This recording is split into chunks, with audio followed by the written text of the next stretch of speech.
Ufefe oluba sithi ngalifizonye sithandaze ngabanye. Nkosi. Othe kanjalo wasithembisa elizweni lakho ngoba wena Nkosi yami uThixo wesithembiso. Bathi Nkosi yami yakuhlangana nababili nokuba bathathu egameni lakho ubaphe Nkosi into abazicelayo. Yenzakala Nkosi yami njengokumwena nokuthandaza kwethu thina zicaka zakho njengoba kusifanele. Thixo wethu engcwele ngoba xa sinqonqa kule ndawo sicula kamandi sizinikele kwesiqinga Nkosi yami kusifanele. Siphe Thixo wami engcwele ukuba sithi kweli lizwe ilizwe lezixholoxholo Thixo namandla.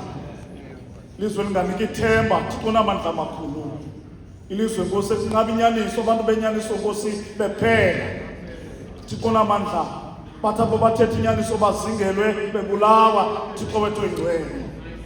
Kumkani kakumkani siyakuthandaza Thixo namandla wonke ukuba ngoku silapha Nkosi nganeno Thixo olungileyo siphe Nkosi oba siyazi siyamkele inyaniso yakho Thixo ngunamandla onke uthi ekugqibeleni Nkosi kwelo lizwe osithembise lona usiphe kaloku nje ubomi obungunaphakade.